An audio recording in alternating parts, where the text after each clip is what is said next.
Tamang balita, una sa tamang serbisyo, DZRH. 78 taon ng paglilingkod sa pagbabalita. DZRH, subok na sa balita. DZRH, haligi ng katotohanan. DZRH, makabagong bayanihan. Serbisyong tapat sa iyo. DZRH. Miyembro ng KBP, kapisanan ng mga broadcaster ng Pilipinas. MBC Network News, broadcasting nationwide, worldwide, and netwide. From MBC Manila Broadcasting Company in Pasay City, ito ang MBC Network News. Sa headlines ng MBC Network News, 2 traffic enforcers na bidyuhang umano'y nangungutong sa driver ng cargo truck. President Duterte naglibot sa Marawi. Todo kumusta sa mga sundalo. Kahirapan at sekularisasyon ugat ng terorismo ayon sa peace advocate. Pangulong Duterte nagbabala sa pagkalat ng terorismo. Babae hinipuan sa bus. Motorsiklo tumilapon matapos mabangga ng SUV. Angkas nito patay. Sa problema sa maute sa Marawi, paano ba ipopromote ang turismo sa turista? Diskarte ni Cesar Montano ng Tourism Promotions Board, alamin. Cash remittances ng mga OFWs tumaas. Alamin, ano ang mga dapat abangan sa SONA ni Pangulong Duterte? Mga regular at special non-working holidays sa 2018 inalabas na ng Malacanang. Lolo na diskubreng may 1,300 na anak sa labas. Gilas Pilipinas, nakabawi sa Jones Cup, dinaig ang Iraq. Producer ng It's Showtime, nakikipag-areglo sa pamilya ng umano'y ni-rape ni Noven Beleza. Singer ng Linkin Park na si Chester Bennington, patay matapos magbigti.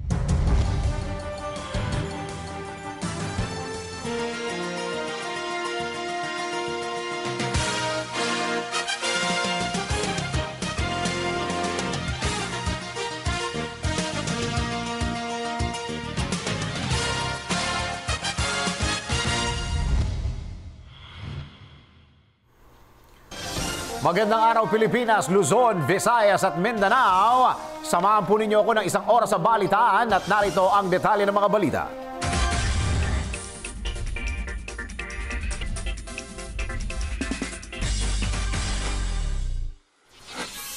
Ito po para sa mga gustong malaman kung ano ang naging resulta ng live polls kahapon dito pa rin sa DZRH News Television. Panoorin po nyo ito.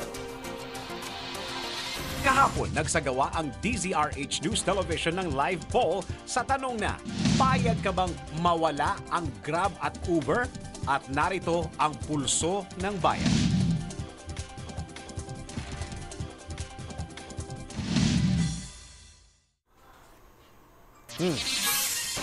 Samantala, para naman sa ating ongoing live polls, ngayon po nangyayari po yan. Ang tanong, sino sa palagay mo ang mananalo sa recount ng boto sa pagka-VP? Yan po, ipapakita po namin sa inyo ang score ngayon.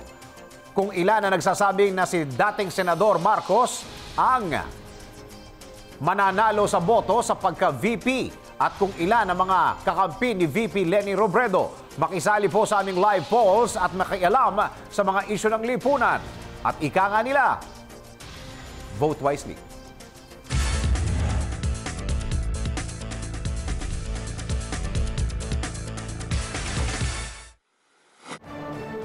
Eto na naman po sila.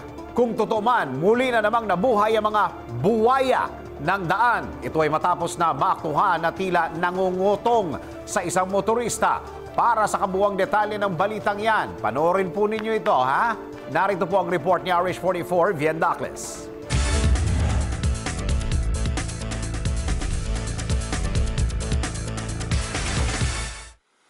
Huli sa video ang 2 traffic enforcer na umano'y aktong nangungutong sa driver at pahinante ng isang cargo truck sa kahabaan ng Rojas Boulevard sa lungsod ng Pasay sa tapat ng isang restaurant dakong alas 10:40 ng umaga kahapon. Sa kuhang video ng isang King Obscena, makikitang pinatabi at pinatigil ang naturang cargo truck na tila ba mayroong ginawang traffic violation ang mga ito.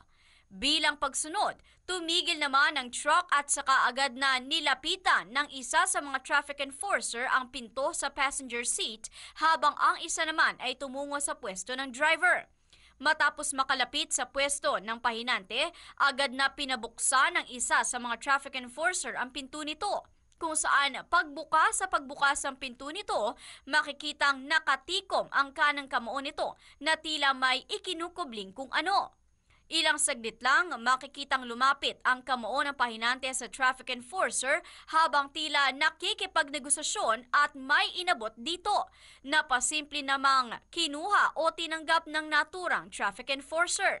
Matapos na matanggap ang tila butaw, nagmistulang magkaibigan na ang pahinante at traffic enforcer at hindi na pinababa pa ang mga ito o tinikitan man lang kung totoo mang mayroon silang nagawang violation. Para sa MBC Network News, RH44, Vien Dacles, naglilingkod sa pagbabalita.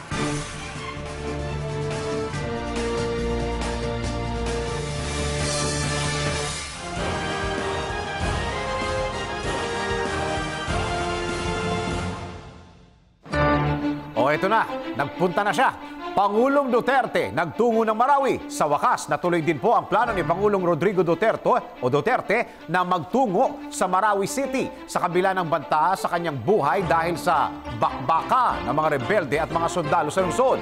Kung gaano katagal nanatili ang Pangulo sa Marawi at kung ano ang ginawa niya roon at kung bakit nga ba napaka-importante na magtungo doon ng Pangulo ng Bansa. Alamin po natin sa report ni RH48 Sheila Idubas.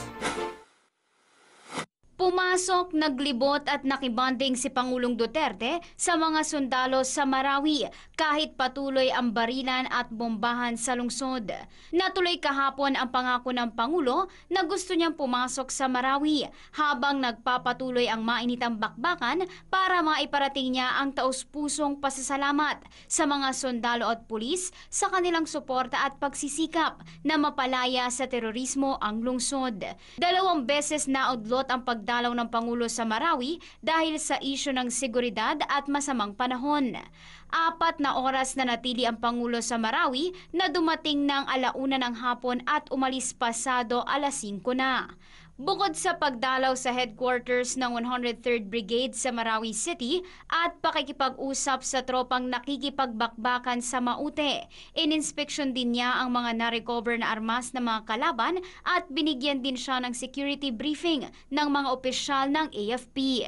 Naglabas na ang Malacanang ng mga litrato ng pagdalaw ng presidente sa Marawi at ng pakikipag-ugnayan niya sa mga sundalo. Para sa MBC Network News RH48, Sheila Edubas, naglilingkod sa pagbabalita.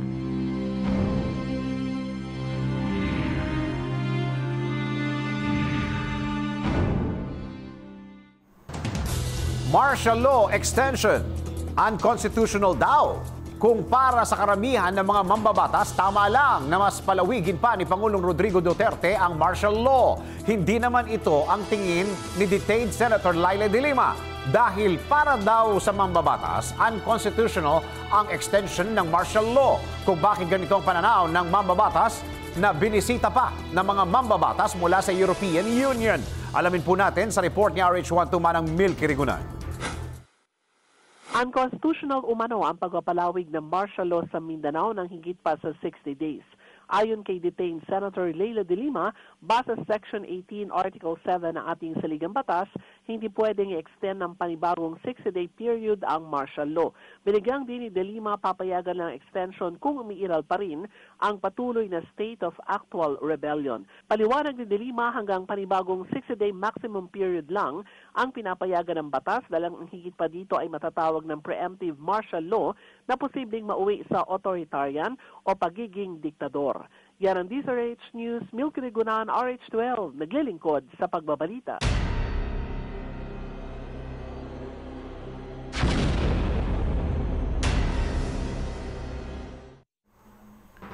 Samantala, sekularisasyon at kahirapan, ito ang nakikitang dahilan ng isang peace advocate kung bakit patuloy pa rin ang pagkalat ng terorismo sa Pilipinas. Kung anong meron sa sekularisasyon at kahirapan at nagdudulot ito ng karahasan sa bansa. Alamin po natin sa report ni RH44, Vien Dacles. Idiniin ng pari at peace advocate na si June Mercado ang mga posibleng dahilan ng mabilis sa pagkalat ng terorismo sa bansa. Sa programang Thinking Out Loud with Rafi Alunan, sinabi ni Father Mercado na ang sekularisasyon o secular movement ang isang rason kaya nanganak at nakahawa ng iba ang terorismo at rebelyon sa bansa. Perhaps you will see in terms of dress, in terms of language, in terms of what we call likes and dislikes, there is what we call a conscious effort to counteract secularism.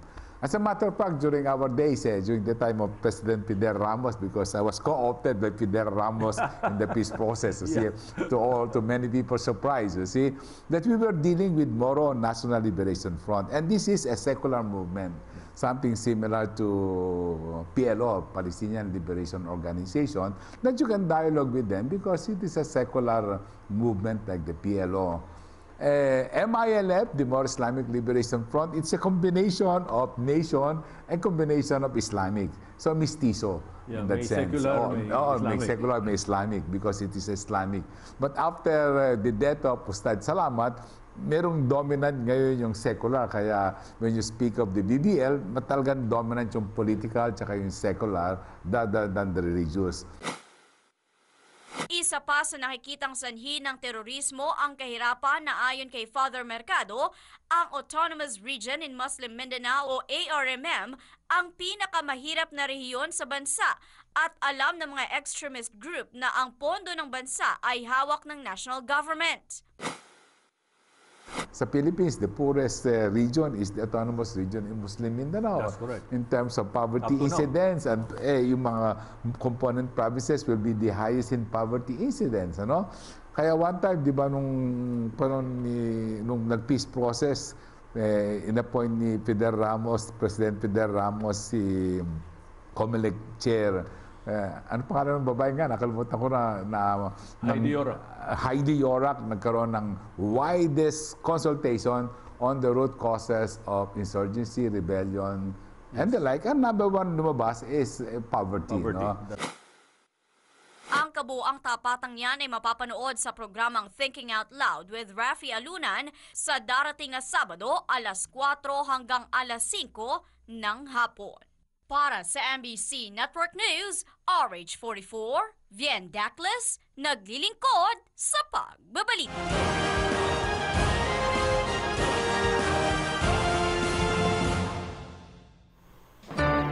Pagkansila ng peace talks, kinampihan.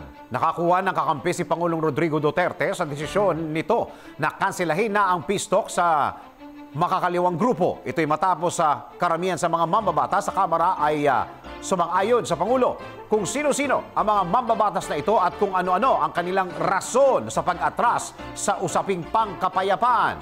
Alamin natin sa report ni RH14, Lep Narciso Abinales. Tama lang daw ang naging hakbang ni Pangulong Duterte na kanselahin ang usapang pangkapayapaan sa CPP, NPA, NDF kasunod ng serya ng pag-atake ng mga rebelde sa mga tropa ng gobyerno at mga sibilyan. Binigyang diin ni PBA Party List Representative Jericho Nograles na ang bilateral peace talks ay nangangailangan ng bilateral ceasefire. Kung walaan niyang utos ang NDF sa kanilang mga tauhan na itigil ang pag-atake, hindi maaaring pag-usapan ang tungkol sa kapayapaan. Dagdag pa ni Nograles, ang nangyaring ambush sa convoy ng Presidential Security Group ay pruweba na kailangan pang palawigin ang martial law. Ayon naman kay Ako Bicol Representative Rodel Batucabe, mahirap iabot ang kamay ng kapayapaan sa mga kaaway kung ang mga kamay ng mga ito ay may hawak pang patalim. Sabi ng kongresista, simpleng logic lang naman ito na kung nais ng mga kaliwang grupo ng kapayapaan, dapat sabayan ng gawa ang usapan. Yan ang DCRH News, Lep Narciso Abinales, RH14, naglilingkod sa pagbabalita.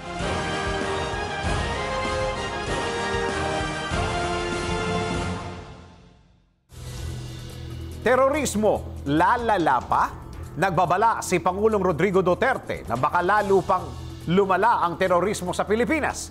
Ginawa ng Pangulong pahayag matapos itong magtungo sa Marawi City, kung saan mas pinalakas nito ang kumpiyansa ng mga pulis at militar na nakikipagbakbakan laban sa mga rebelde.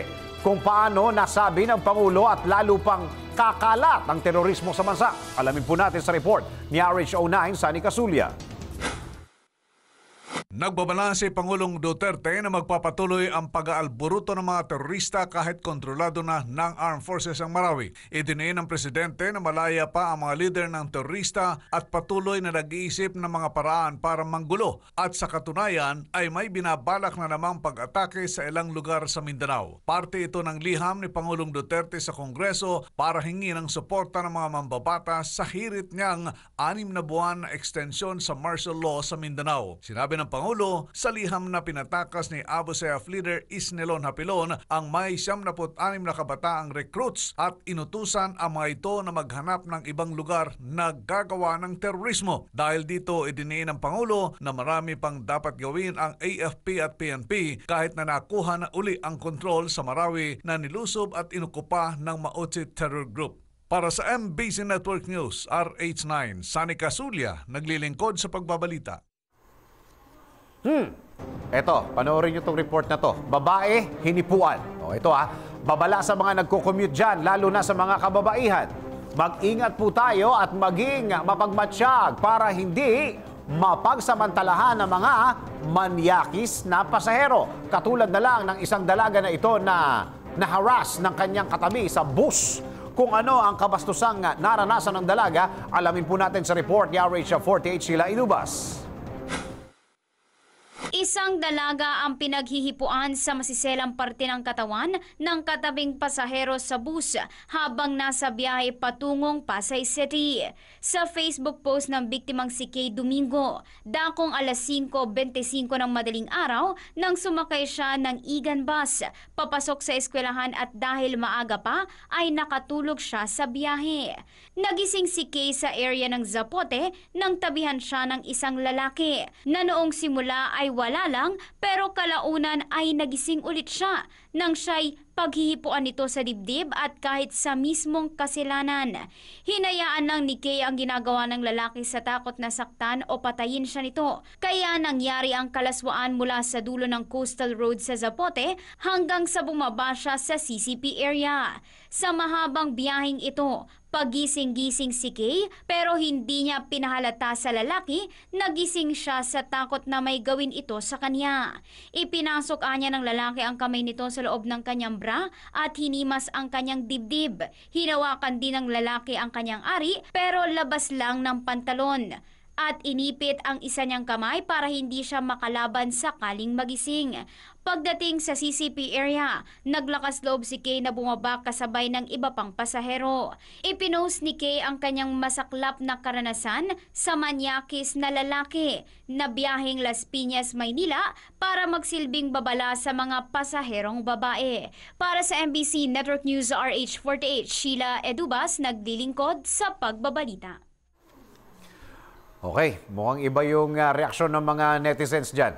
Samantala, human rights violation, hindi nagpatinag ang Estados Unidos sa mga patutsyada ni Pangulong Rodrigo Duterte. Sa katunayan, nagsagawa pa ito ng pagdinig hinggil sa umano'y talamak na human rights violations umano sa Pilipinas. Kung ano ang mga napag-usapan sa hearing na ikinasak ng mga mambabatas ng US, alamin po natin sa report ni RH44, Vien Dacles. Sinimulan na ng US Congress ang investigasyon sa kampanya kontra droga na inilunsad ni Pangulong Duterte. Dumalo sa investigasyon ng US Congress ang ilang advocates ng human rights at humirit sila na dapat aksyonan ng Estados Unidos ang mga pag-abuso sa karapatang pangtao sa giyera ng Administrasyong Duterte kontra droga. Pinangunahan ng US Congress Human Rights Commission, isang bipartisan caucus, ang investigasyon at pagdinig sa pamumuno ni Representative James McGovern at Randy Hultgren.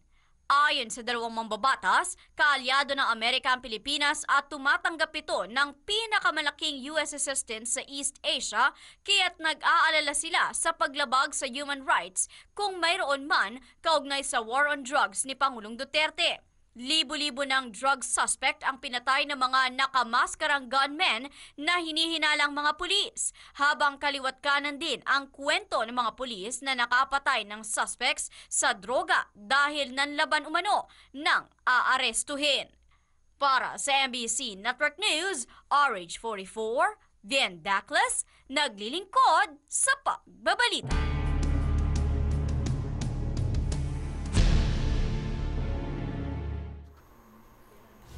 Tricycle driver pinagbabaril. Isang kalunos-lunos na balita po ito. Isang tricycle driver ang binaril patay sa Caloocan City kaninang madaling araw po ito. Ang masaklap pa, pati ang pasahero nito na walang kamalay-malay ay nadamay at ngayon ay nasa ospital. Kung paano naganap ang insidente, alamin po natin sa report ni RH09, Sunny Casulia.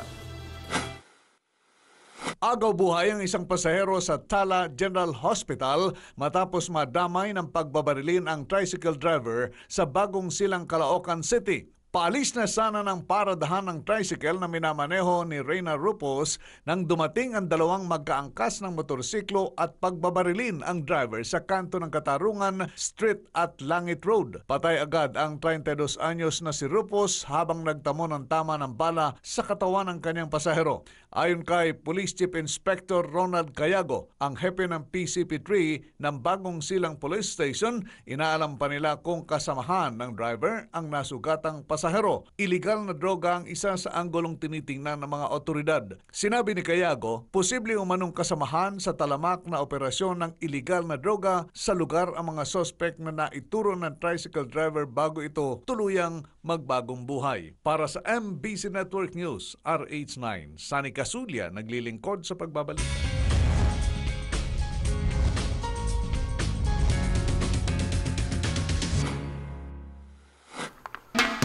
Nakipag-areglo. Producer ng It's Showtime nakikipag-areglo sa pamilya ng umano'y ni-rape ni Noven Belleza. Parang nagkahipuan na yata yung mga rape. Ano? Magbabalita si RH44, si Rocky.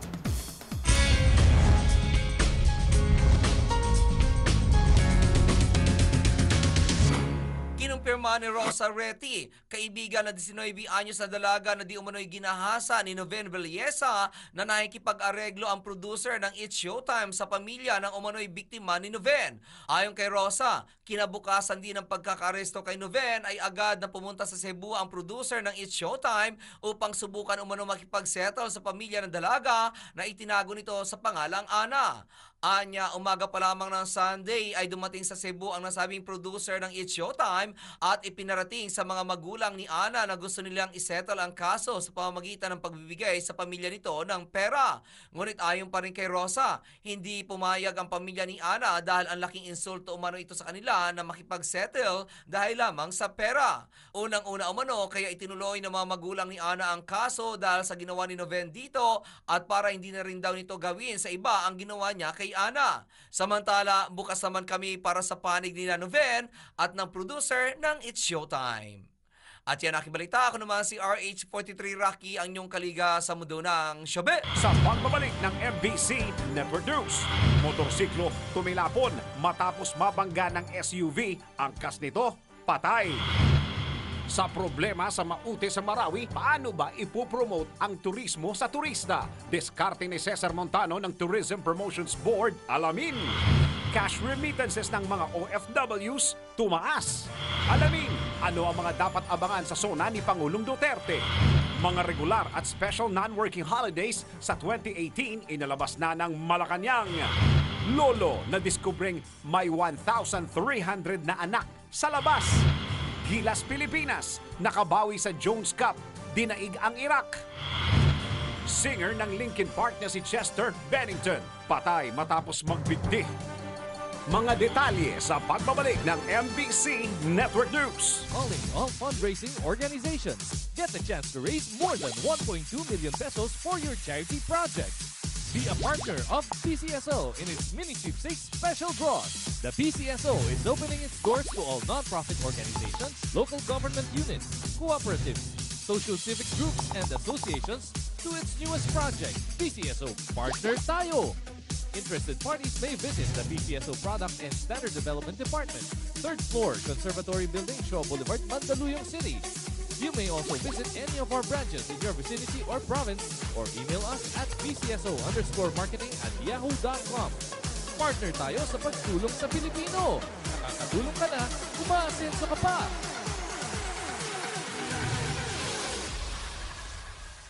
Sa PCSO, bawat taya para sa kawang gawa. Bonding with the family pag may time. Try ng bagong recipe pag may time. Business pag may time. Dahil ang may pride, may time. Pride Power Wash. Tama sa washing machine. Tama sa mancha. Kasi may stain away formula, di ka kusot ng kusot. Tama ang bula, di ka banlaw ng banlaw. Tama sa motor, dahil walang chalk na pwedeng magbara. Pride Power Wash. Tama sa washing machine. Update pag may time. All you need is Pride. ACS. Loyal ka ba sa toothpaste mo? Sa blind toothpaste test, malalaman. Excuse me, anong toothpaste ang ginamit nyo? Eddie, yung lagi ko ring gamit. Unique pala. Mali tayo. Ayon sa research, 6 out of 10 Filipinos nagkamali din. Parehong nagbibigay ng maximum fluoride protection, fresh breath, healthy gums at approved ng Philippine Dental Association. Parang toothpaste ko. Pero ang unique, mas affordable ang presyo. Mali na naman tayo. Dahil hindi unique ang toothpaste mo, try mo po. Unique, it's your toothpaste at your price. ACS. Di biro maging nurse. Dapat marunong sa sakit at marunong ding mag-alaga. Yun bang may malasakit? Kaya pagdating sa bath soap, hanap ko, tulad ko, lalo't may pamilya ako. Kaya ang gamit ko, Shield Bath Soap. Galit ito sa sakit na dulot ng germs. May antibacterial na pareho ng sa leading brand. At may malasakit sa skin dahil may Shea Butter Moisturizer. May malasakit din sa budget dahil super affordable. Kaya naman approved ito ng Philippine Nurses Association. Shield. Galit sa sakit, may malasakit. ACS. Kaanda. Kaanda. Kaanda. Ang paglalaba, nakukuha yan sa Gaanda. Pinagagaan at pinagaganda ng Pride. May dagdag alaga ng fabric conditioner, nililinis, pinababango, pinalalambot, inaalagaan ang kulay ng damit para gaanda ang pamilya. Ang ganda ko! Pride with fabric conditioner. Get ready for an intense, extreme, exciting experience. Here's PCSO's newest, biggest game ever. The Ultra Lotto 658 for only 20 pesos per combination. 50 million pesos is at stake. Pick 6 numbers from 1 to 58. Hit the jackpot and be an ultra millionaire of 50 million pesos. Exciting consolation prizes await you ranging from 20 pesos up to 280,000 pesos. More numbers, bigger prizes. See posters and print ads for details. Sa PCSO, bawat taya para sa kawang gawa.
Isa na namang pagkilala ang ibinigay ng KBP sa DZRH sa katatapos na KBP Golden Dove Awards. Best Radio Public Service Program Host, Deo Macalma. Ito ay lalong nagbibigay sa atin ng inspirasyon para lalong... Best Radio Newscaster, Angelo Palmones. Ang pagbabalita para sa akin, hindi lang obligasyon. Ito'y isang karangalan. Best Radio Children's Program, Boses ng Kabataan. Sa inyo to, para sa lahat to ng mga kabataan, mga nagpakita ng kanilang talento. Best Radio Culture and Arts Program, Art to Art. Kami po ay nagpapasalamat sa KBP para sa kanilang pagtitiwala at parangal. Best Radio Drama Program. Batang Mujahideen Radyo Balintataw. Taus-pusong nagpapasalamat sa KBP sapagkat ito ang... Sa KBP, salamat. Ito ay aming inspirasyon para sa tuloy na pagbibigay ng tamang balita at tamang serbisyo sa bawat Pilipino.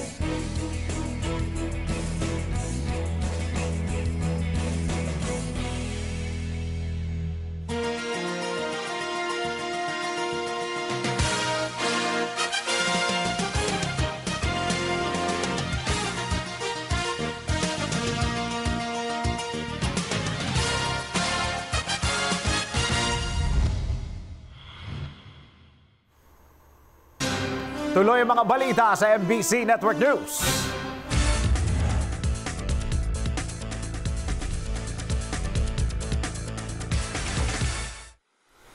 Maging madahan po sa inyong pagmamaneho, ingat-ingat po sa inyong pagmamaneho para makaiwas sa anumang aksidente. Tulad na lang na nangyari sa ating trending video na ito kung saan nabangga ang motorsiklong paspasan sa pagpapatakbo. Kaya naman, huwag niyo po itong gagayahin. Ano po ba ang nangyari? Panoorin po natin ang buong istorya sa report ni RH44, Vien Dacles.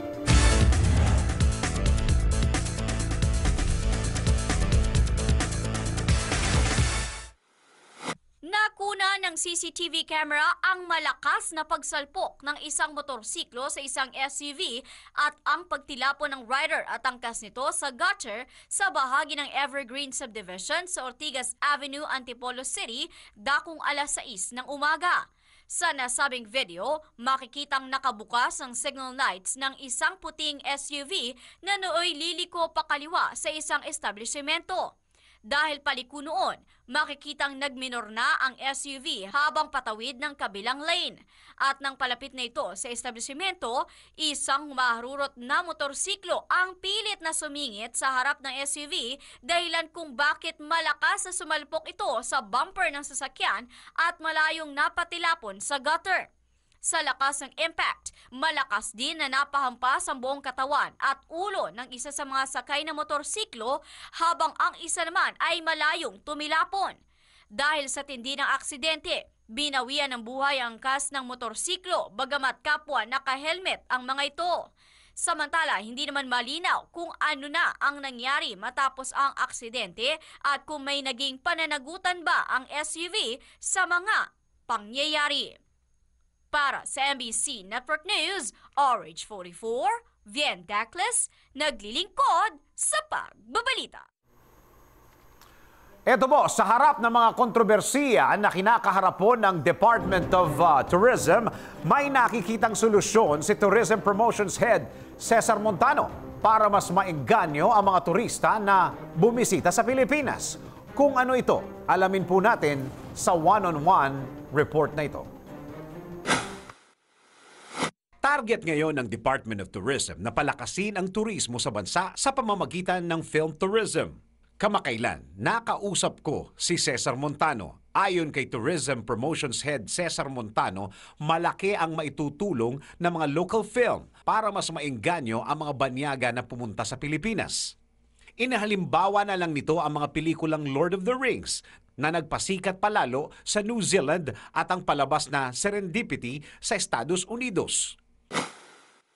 Ito talaga sa puso mo talaga yung pagpopromote ng Pilipinas. Kasi you know for a fact na napakaganda ng Pilipinas. Isa ako doon sa mga taong may malaking frustration na maayos yung Pilipinas natin. Ang maipromote, maipagyabang. Kasi talagang totoong maganda yung Pilipinas. Eh. That's true, that's true. Nakita ko yan dahil meron akong, as an actor, nagkaroon ako ng opportunity to go around. Siyempre, ikot-ikot tayo, promoting our film. Kailangan mo pumunta sa probinsya na ganito, promoting your song, kailangan pumunta, mag-shooting ka, location, punta ka, makikita mo, ang ganda ng Pilipinas. So, yun ang isa sa mga naging passion ko to expose through films yung Pilipinas. Sinusulong ko tong film tourism kasi maraming nag-benefit talagang mga country sa film tourism, like for example New Zealand. Lord of the Rings, di ba? Totoo po yan. Ang Amerika, daming pelikula nilang pinapanood natin. Opo, And opo. we are anxious to see the place kung saan nag-shooting. At pinupuntahan talaga natin. Opo. For example, yung Opo. Serendipity. Opo. Of Totoo New York. po yan. It's a restaurant in Yes. New York. Yes. Ay naku, haba Sumikat ng yun. pinila ko. Hinanap ko talaga saan yan. Napakasimpleng restaurant lang pala. Sus Pero Maria feeling mo, Jose. you have to be there, no? Yeah, I have to be there. But there's a story kasi.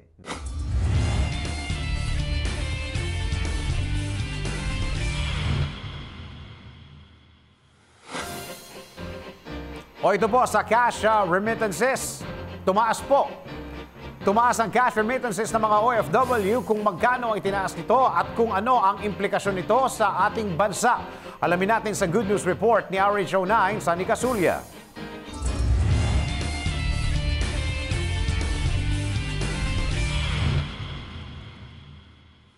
Naka-recover ng cash at personal remittances mula sa mga overseas Filipino workers nitong buwan ng Mayo kasunod ng pagbulusok nito noong buwan ng Abril.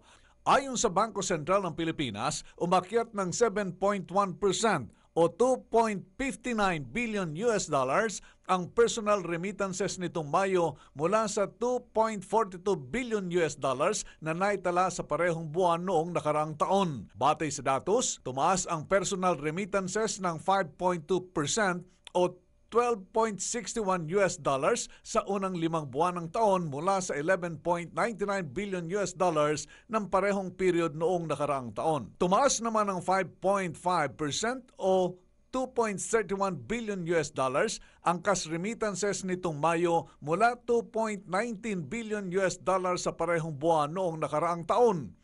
Umakyat ng 6.2% o 1.8 billion US dollars ang remittances mula sa land-based workers habang ang mga ipinadala naman ng mga sea-based workers ay tumaas ng 3% o 500 million US dollars nitong Mayo. Dagdag pa ng BSP, nasa 80% ng cash remittances mula Enero hanggang Mayo ay nagmumula sa Germany, Qatar, Estados Unidos, United Arab Emirates, Singapore, Japan, United Kingdom, Saudi Arabia, Kuwait at Canada. Noong Abril, bumagsak sa 5.2% at 5.9% ang personal at cash remittances ng bansa bunsod ng repatriation ng mga manggagawa mula sa Saudi Arabia matapos silang bisitahin ni Pangulong Rodrigo Duterte. At yan ang ating good news para sa MBC Network News. RH9, Sunny Casulia, naglilingkod sa pagbabalita.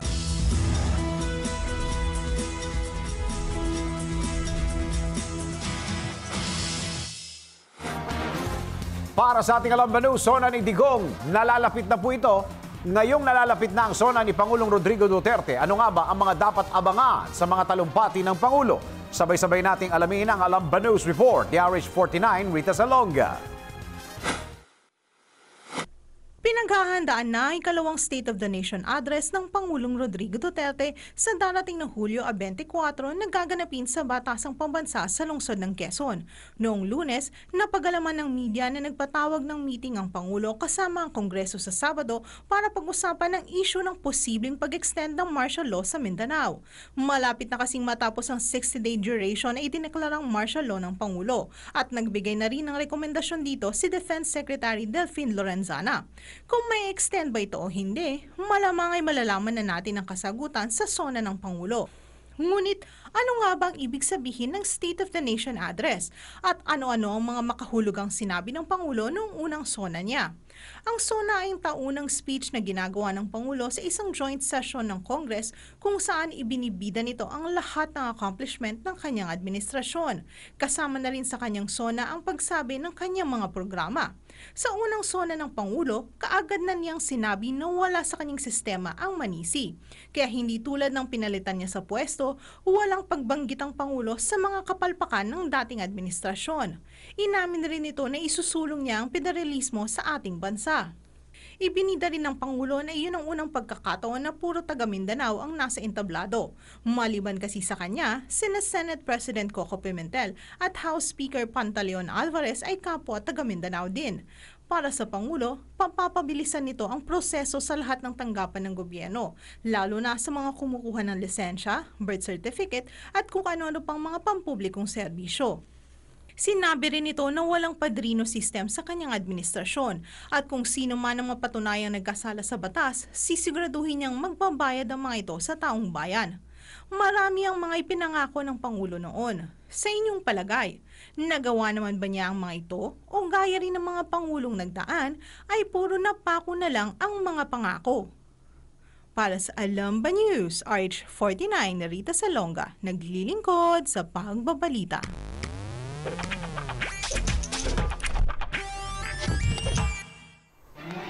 Sa usapang holiday naman po tayo, ito gustong-gusto po ng mga estudyante at maging mga nagtatrabaho dyan. Kailan nga ba o ilan nga ba ang mga holidays next year po 2018? Ito, itag nyo na po yung inyong mga kaibigan dito. Narito ang ating PS I Tag You.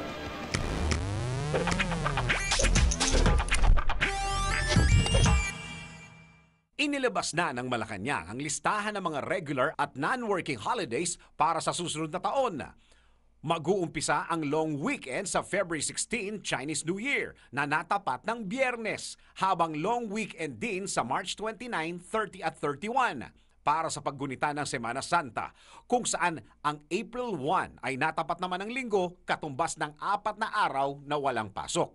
Wala ring pasok sa April 9, araw ng Kagitingan, at August 27, araw ng mga bayani. Long weekends din sa November 1 at 2 na natapat ng Huwebes at Biyernes para sa paggunita sa araw ng mga patay. Sa November 30, wala ring pasok bilang pagdiriwang sa Bonifacio Day. At sa Pasko, December 24 at 25. Ganon din sa December 30 at 31, kung saan ipinagdiriwang naman ang Rizal Day at huling araw ng taon.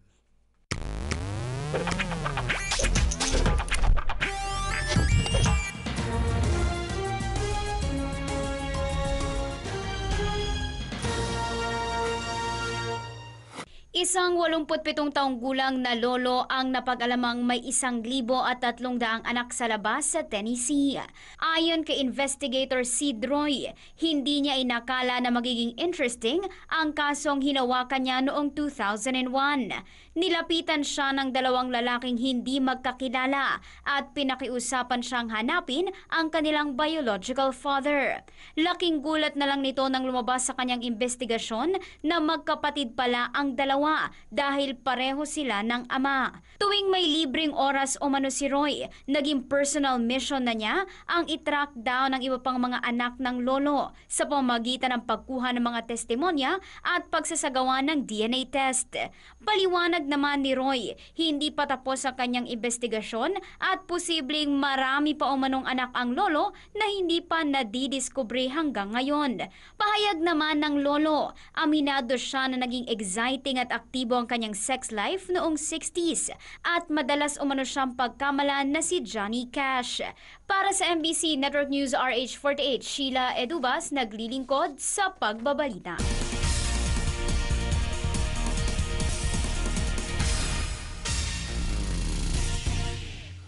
Target ng Gilas Pilipinas na isunod sa kanilang misyon ang pagdurog sa koponan ng Lithuania sa Jones Cup sa Taiwan. Ito ay matapos pasukuin ng national team ang Iraq sa score na 84-75 para maitala ang ika-4 na panalo sa 6 na laro. Mula sa 36-22 sa halftime, napanatili ng Gilas ang kalamangan hanggang sa third quarter sa 63-49. Bago napigil ang huling pagtatangka ng Iraq sa last 2 minutes. Dahil sa tagumpay, na ipaghiganti ng Gilas ang masaklap na pagkatalo sa kamay ng South Korea. At yan ang ating balitang pampalakasan para sa Game Now. Ako si Toby Pavon.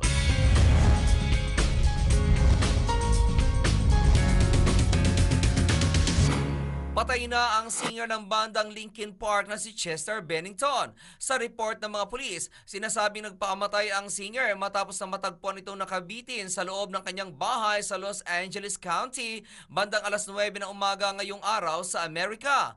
Kinumpirma naman ng Chief of Operations ng Los Angeles County Coroner's Office ang nasabing pagkamatay ng 41 anyos na singer. Sa mga unang interview dito, hindi itinago ni Chester ang kanyang struggle sa droga at alkohol kung saan ito ngayon ang tinitinang dahilan ng mga otoridad sa kanyang pagpapakamatay. Ayon sa isang founder ng Linkin Park na si Mike Shinoda, shock sila sa nangyari kay Chester, ngunit nakatakda umano sila mag-usap-usap na grupo para sa paglalabas ng official statement. Noong Mayo lamang ay nagluksa si Chester matapos na magpakamatay din sa pamamagitan ng pagbigti ang kanyang malapit na kaibigan na si Chris Cornell, kung saan nag-post pa ito sa kanyang social media ng katagang, "I can't imagine a world without you in it.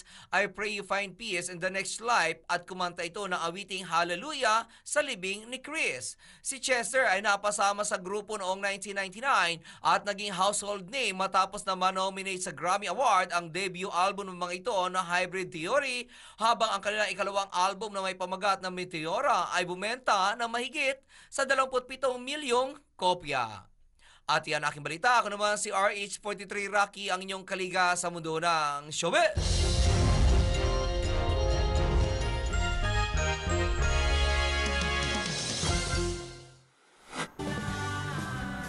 Para po sa lagi ng ating panahon. TGIF, thank God it's Friday na naman. May mga plano ba kayo ngayong lakad o yung lakad ngayong weekend? Alamin natin kung perfect timing ba na ituloy ang inyong mga lakad. Ano nga ba ang latest weather situation sa buong Kapuluan? Alamin po natin kay Eunice Puntaya straight from Panahon TV. Magandang araw, Pilipinas! Importante ay lagi tayo nakahanda sa lagay ng ating panahon. Ngayon, kung itatanong mo kung makakaranas pa rin ba tayo ng maulan na panahon, alamin natin yan batay sa forecast ng Pag-asa. Umiral na ang hanging habagat dito sa kanlurang bahagi ng Central hanggang dito sa Southern Luzon at pababa din dito sa Visayas. Kaya naman asahan pa rin ang maulap na kalangitan na may mahina hanggang katamtamang mga pag-ulan at mga pagkidlat at pagkulog dito sa Metro Manila, pati na rin sa Bicol Region, Mimaropa at same weather condition din sa Calabarzon, Central Luzon, pababa din dito sa Visayas at buong bahagi ng Mindanao dahil ito rin ay naaapektuhan ng Intertropical Convergence Zone. Para naman sa natitirang bahagi ng ating bansa, good news dahil asahan pa rin ang pangkalahatang maaliwalas sa panahon, pero maging handa sa mga tsansa ng pulu-pulong pag-ulan o pagkidlat at pagkulog pagsapit ng hapon o gabi. Samantala naman, na-excite ka ba nung makita mo ang 10 long weekends next year? Ano nga bang patok na mga lugar na pwede mong i-book? Bakit hindi i-consider ang tourist destination sa ating bansa? Ngunit ngayon, alamin muna natin ang lagay ng panahon dito.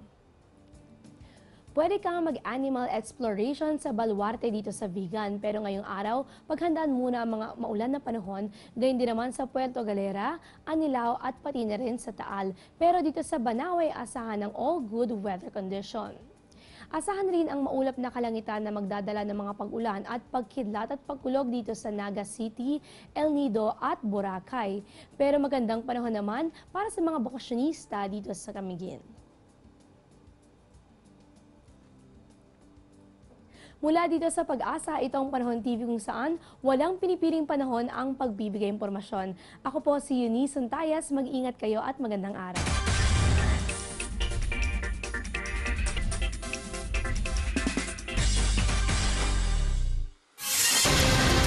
Katatapos lamang po ng ating isinagawang live poll para sa katanungan na sino sa palagay mo ang mananalo sa recount ng boto sa pagka-VP? Lumabas ang botohan na para sa mga netizen.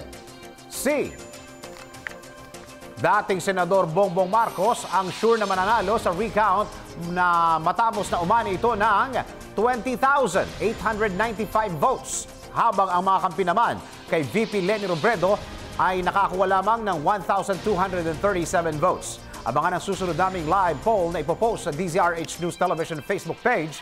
Makisali at ipahayag ang inyong mga opinyon, makialam sa mga isyu ng lipunan at makiisa sa aming live poll. At sumayin nyo na naman ang isang oras nating balitaan, mga impormasyong dapat po ninyong malaman saan mang sulok ng mundo sa ngalan ng bumubuo ng MBC Network News. Ako po inyong lingkod sa pagbabalita. Ako po si Dennis Antenor Jr. Bukas, alas 12 ng tanghali, tuloy-tuloy. O bukas, alas 10:30. O alas 10:30 ng umaga, tuloy-tuloy po ang ating balitaan dito lamang sa MBC Network News.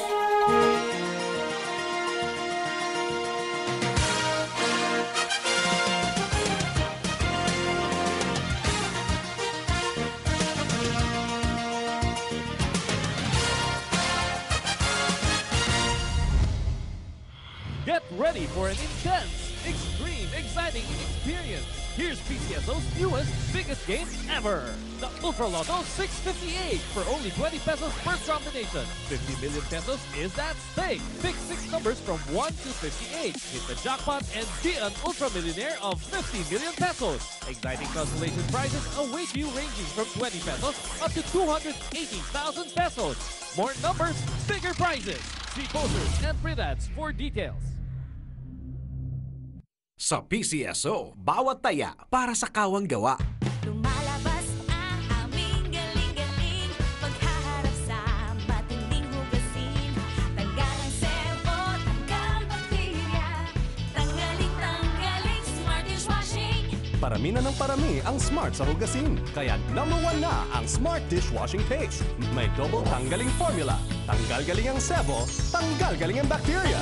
Tanggaling, Smart Dishwashing. Tanggaling galing sa presyong magaling din. Also available, Smart Dishwashing Liquid. Calling all fundraising organizations. Get the chance to raise more than 1.2 million pesos for your charity project. Be a partner of PCSO in its mini sweepstakes special draws. The PCSO is opening its doors to all non-profit organizations, local government units, cooperatives, social civic groups, and associations to its newest project, PCSO Partner Tayo. Interested parties may visit the PCSO Product and Standard Development Department, 3rd floor, Conservatory Building, Shaw Boulevard, Mandaluyong City. You may also visit any of our branches in your vicinity or province or email us at pcso_marketing@yahoo.com. Partner tayo sa pagtulong sa Pilipino. Nakakatulong ka na, umaasenso ka pa.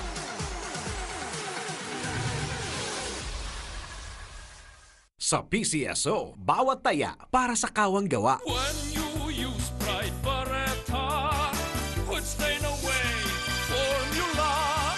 Goodbye ang tumitmancha, sila'y magpapaalam na. Ang puti ng labada, ang bango-bango pa, matipid.